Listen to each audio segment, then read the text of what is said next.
안녕하세요. 네, 연고대 편입 수험생 여러분 안녕하세요. 저는 독편사 편입논술학원에서 연고대 편입논술을 강의하고 있는 김현수 선생님입니다. 여기는 저희가 지금 독편사 편입논술학원 홍대점에서 촬영을 하고 있는데요.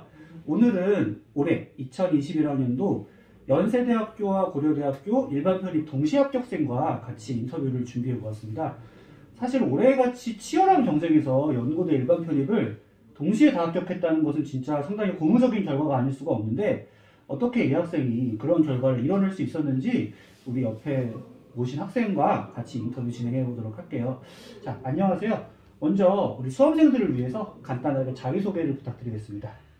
네, 안녕하세요. 저는 독편사 학원에서 김현수 선생님 밑에서 배웠고요. 연세대 심리학과랑 고려대 경제학과 동시 합격한 학생입니다. 네, 반갑습니다. 예, 그러면은 우리 수험생분들이 궁금해하실 것 같으니까 본인의 전적대랑 학과랑 그리고 학점 그리고 영어 성적 한번 말씀해 주실 수 있나요? 네, 저는 전적대가 서성하는 라인이었고 학점은 한 4점대였고 일단 그 다음에 학과는 인문계열이었습니다. 인문계열이었고. 네. 그래서 사실 저는 저랑 좀 관련 없는 이제 심리학과랑 경제학과를 이렇게 비동일계로 썼는데, 예. 그래도 이렇게 합격해서 되게 감사하게 생각하고. 영어 성적은 어떻게 되셨어요? 영어는 유탭스 420 정도였어요. 네. 아주 높았던 건 아니었네요. 네, 그냥 커트라인 넘기고. 예. 네. 자, 그러면은 연고대에 편입하고 싶다는 생각은 언제부터 했어요? 저는 딱 작년 요맘때, 그러니까 연초에 딱 했던 것 같아요. 네. 혹시 어떤 특별한 이유가 있었나요? 사실 제가 이제 집에서 아버지랑 일주일에 한 번 독서를 하고 토론을 하는데, 네. 이렇게 배움의 발견이란 책을 읽고 나서 이제 심리학을 배운 어떤 학생이 그 다음부터 이제 사람들을 좀 더 과학적으로 관찰을 하게 됐다고 하더라고요. 네. 그래서 그걸 읽고 나서 저도 좀 이제 인문학에서 사람을 탐구하다가 좀 과학적으로 탐구하면 얼마나 다를까 궁금해서. 그럼 사실은 편입을 하고 싶었던 이유가 어떤 학교 자체를 바꾸는 것보다는 좀 더 공부를 더 하고 싶다는 게 컸었네요. 네, 저는 그래서 만약에 더 낮은 대학 심리학과로 가라 해도 좀 재밌게 갔을 것 같은. 아, 심리학 자체가 좋아서 편입을 한 거에 오히려 가까웠다? 네. 근데 이제 고려대 같은 경우에는 이제 심리학과가 만약에 TO가 안 났기 때문에 경제학과로 지원을 했던 거고요. 네. 좋습니다. 자, 그러면은 본격적인 편입 준비 과정에 대한 얘기를 좀 해보고 싶은데, 그럼 논술 공부는 본격적으로 언제부터 시작하신 거예요? 저는 원래는 이제 3월 달에는 그냥 뭐 되게 하고 싶었는데 이제 코로나 때문에 학원을 잘 못 갔어요. 그래서 8월에 독편사에서 원장님이랑 상담을 했고요. 그 다음에 수강을 등록해서 한 10월 달부터 이제 김현수 선생님 반으로 옮겨서 준비했습니다. 아, 그러면은 논술을 준비해 보니까 어떻게 생각했던 거랑 어떤 차이가 있었나요? 원래는 이제 논술이 좀 운으로 되는 시험이라고 저는 생각을 했었거든요. 사실 그런 생각을 다른 분들도 많이 하죠. 네. 예. 근데 이제 해보니까 논술도 약간 개념 유형을 다 익힌 다음에 문제풀이를 하면 어느 정도 이제 다 점수가 일정하게 나오는 좀 수학이랑 비슷하지 않나. 아, 논술이 상당히 그 수학이랑 비슷하다, 되게 객관적이다 이런 거를 본인도 느꼈던 거예요? 네, 굉장히 좀 체계적이고 과학적인 시험이라는 생각이 들었습니다. 체계적이고 과학적인 시험이었다. 네. 그런데 그러면은 학생은 계속 학교 병행하면서 준비를 하셨던 거죠? 그리고 학교 수업도 굉장히 많이 들었죠? 네. 그러면 수업은 이제 후반기에는 비대면 강의로 들었겠네요? 네. 근데 어때요? 그 비대면 강의로 논술 수업을 듣는 게 공부에 도움이 좀 되던가요? 왜냐면 일단 저는 집이 학원이랑 별로 안 가까워서 한 1시간 반 이렇게 걸렸거든요. 편도로. 그래서 아무래도 이동 시간을 좀 줄여서 그 시간에 이제 개념어 책 보고 그래서 좀 시간 면에서 효율적이었어요. 아, 이동 시간을 오히려 줄이는 측면에서 비대면 강의가 효율적이었다? 네. 그렇습니다. 그러면은 이렇게 8월부터 시작해서 파이널까지 공부를 해보니까 어느 정도 나의 실력이 올라가고 있다는 게 느껴지던가요? 네. 이게 원래 처음에는 조금 천천히 오르다가 어느 순간 이제 개념어 책 다 끝내고 그다음에 김현수 선생님 기초 유형 끝낸 다음에 문제풀이라니까 그다음에 이제 완전 상승세를 타는 느낌이 좀 단계적으로 올라간 느낌이 들었다? 네. 아, 좋습니다. 그럼 이제 시험 봤을 때 얘기를 한번 해볼까요? 네. 이제 오전에는 연세대학교에서 시험을 보고 오후에는 또 바로 고려대학교로 이동해서 시험을 봤는데 어땠어요? 실제 시험을 치러보니까? 그냥 모의고사, 모의문술 볼 때처럼 했거든요. 근데 저는 그러니까 연습은 실전처럼 하고 실전에서 그럼 연습대로 하니까 잘 본 것 같고요. 오. 네. 그럼 어느 정도 시험을 끝나고 와서 네. 아, 이 정도면 내가 합격할 수 있을 것 같다 그런 생각이 들었었나요? 이게 연세대랑 고려가 좀 느낌이 달랐어요. 네. 네, 왜냐면 연세대는 약간 좀 저보다 잘 쓴 사람 많을 것 같다는 생각이 들었는데 네. 근데 그래도 결과는 좋아서 너무 다행이었고 고려대는 만약에 이거 떨어지면 이건 그냥 약간 신의 뜻이다 그렇게 생각이 들어요. 아, 그 정도로 고려대는 말하자면 잘 썼다고 생각을 했던 거군요. 그러니까 약간 제 입을 말하기 그렇지만 그래도 약간 확신이 좀 더 강했어요. 연세대에 비해서는. 고려대는 오히려. 네. 이 경쟁률은 또 고려대가 더 높지 않았어요? 네, 맞아요. 왜냐하면 고려대는 작년에 문과에서 일반 편입을 10명밖에 선발을 안 했죠. 네. 경영학과 5명, 경제학과 5명. 그래서 경쟁률이 굉장히 치열했는데 네. 그럼에도 불구하고 이게 안 되면 그건 신의 뜻이다라고 할 정도로 어떤 확실히 드는 답안을 썼던 거네요. 네, 이게 일단 김현수 선생님한테 배운 그 유형풀이랑 예. 기초 유형 그거랑 그다음에 황승민 선생님이 막판에 예. 이제 막 고려대 행동강령 그때 예. 균형 있게 해석하라는 예. 그거 항상 기억하면서 불었거든요. 네, 그런 것들이 시험장에서 그대로 적용이 돼서 네. 상당히 만족스럽게 볼 수 있었다고 합니다. 네. 자, 그래서 결과적으로 1차 논술을 무난히 통과를 했고 네. 그 다음에 이제 또 많은 학생들이 궁금해할 만한 2차 자기소개서에 대한 얘기를 조금 해볼까 해요. 네. 이게 고려대는 논술 시험을 보기 전에 원서 접수 단계에서 이미 자기소개서를 제출하고 네. 연세대는 1차 합격 발표가 난 다음에 3일 있다가 제출해서 사실은 굉장히 일정이 타이트했죠. 네. 자기소개서 준비 과정은 어땠어요? 자기소개서를 막 1차 붙을 줄 몰랐는데 갑자기 3일 안에 쓰려면 예, 양지의 자소서가 나오기 굉장히 어려워요. 사실 그래서 그렇죠. 사실상 저는 1년 내내 썼거든요. 1년 내내 썼다? 예를 들어서 뭐 등산을 하다가도 갑자기 뭔가 좋은 생각이 떠올랐다. 그러면 이제 바로 핸드폰 메모장에 써놓고 근데 전 매일매일 생각나는 거 그대로 썼어요. 그래서 평소에 자기소개서를 네. 계속 써놓고 네. 이제 나중에 가지치기 다듬은 거네요. 네네.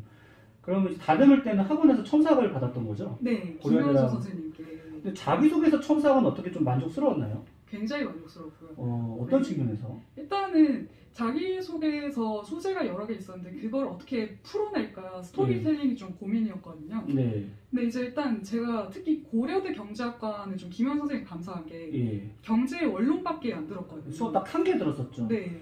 그리고 경제학과에 연관된 어떤 활동이나 소위 말하는 스펙이 있었던 것도 아니었고 네. 사실은. 그래서 솔직히 조금 당황스러웠거든요. 예. 이거를 경제학과를 쓸 줄 몰랐기 때문에. 티오가 그것밖에 안 났으니까요. 네. 근데 저는 그래도 제가 저는 쓸 거리가 나왔다는 거는 예. 제가 뭔가 공부를 할 때 심리학만 공부한 게 아니라 뭐 심리학을 공부하다 보면 경제 심리학에도 관심을 가지고 네. 뭐 또 종교 심리학에도 관심을 가지고 이런 식으로 학제간 연구를 한 게 예. 다른 학문 어떤 걸 접하든 간에 도움이 된다고 생각하거든요. 네, 맞아요. 네. 그래서 그런 학제간 연구를 바탕으로 전적대 전공과 경제학을 연결시킬 수 있는 어떤 학문적 융합의 플로우를 자기소개서에 녹일 수 있었던 기억이 납니다. 네. 사실 그런 과정을 통해서 고려대 자기소개서는 작성을 했었고 네.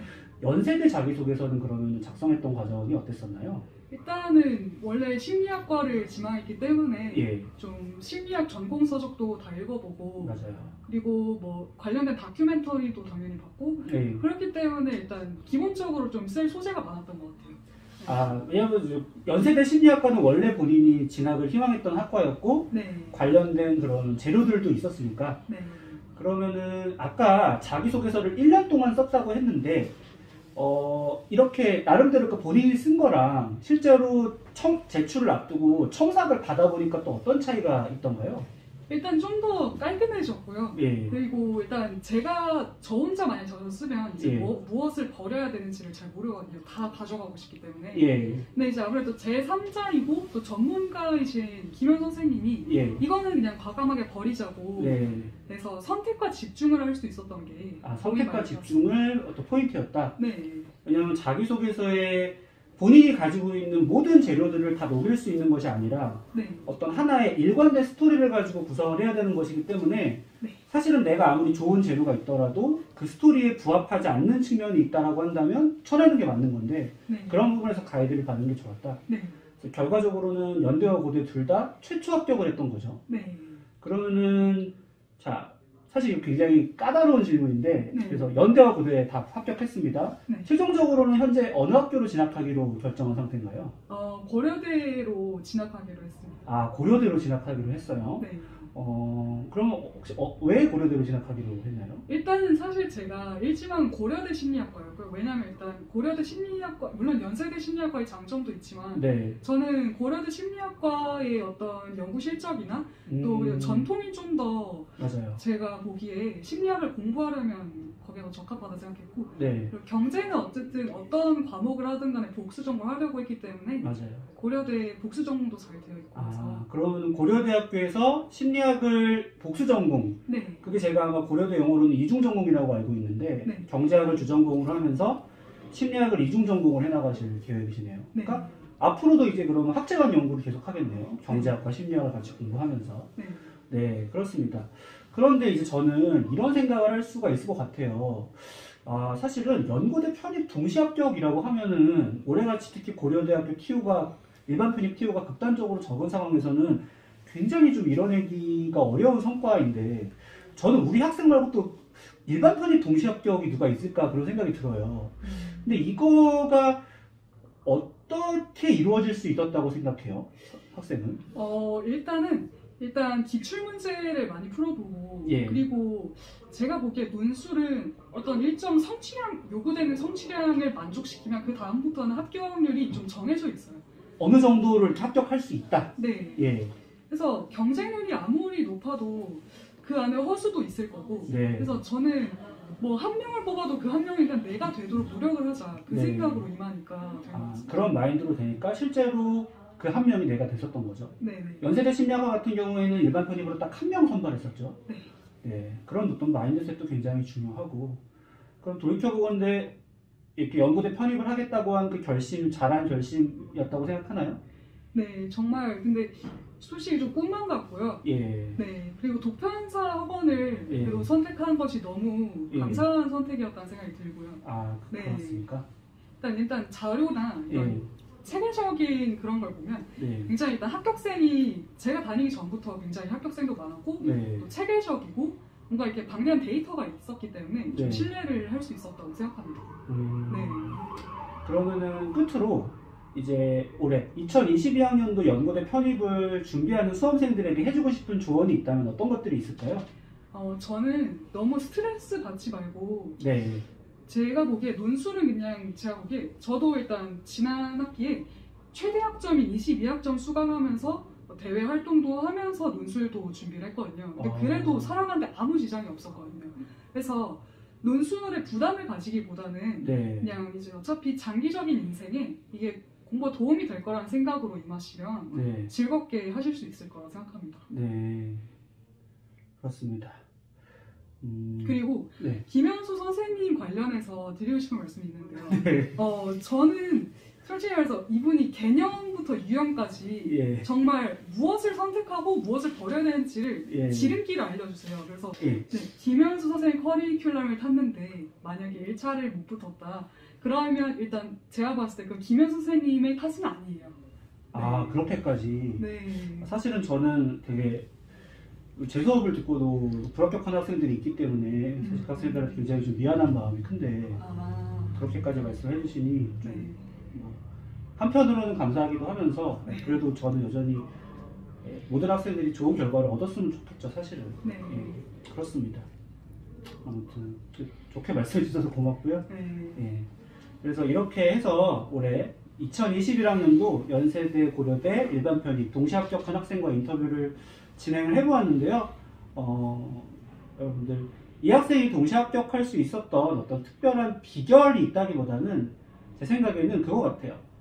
학제간 연구, 그게 상당히 중요하지 않았나. 그러니까 평소에 학교에서 꾸준히 학제간 연구를 공부를 해왔기 때문에 그게 논술 영역에도 굉장히 잘 적용이 된 거고, 또 아까 제가 말씀드린 것처럼 자기소개서에도 적용이 돼서 시너지 효과가 발생하지 않았나. 그리고 사실 저는 그렇게 생각해요. 바로 이렇게 학제간 연구를 통해서 공부하는 학생을 우리 연세대학교, 고려대학교 교수님들이 선발하고자 하시는 게 아닌가. 그래서 여러분들도 꼭 어떤 입시 논술을 준비한다 이런 관점에서 공부를 하기보다는 어떤 인문사회과학적인 학제간 기초와 소양을 쌓는 과정으로 이 공부를 해나가신다면 과정과 결과에 있어서 모두 여러분들에게 도움이 되는 좋은 자양분을 쌓을 수 있지 않을까 그런 생각이 듭니다. 이제까지 합격생과 인터뷰를 해봤고요. 저는 독편사 편입논술학원에서 연고대 논술을 가르치고 있는 김현수 선생님이었습니다. 올해 2022학년도 연세대 고려대 편입을 준비하는 모든 수험생분들을 응원하고요. 예, 이제까지 경청해 주셔서 너무 감사합니다. 저희는 그만 인사드리도록 하겠습니다. 여러분 경청해 주셔서 감사합니다.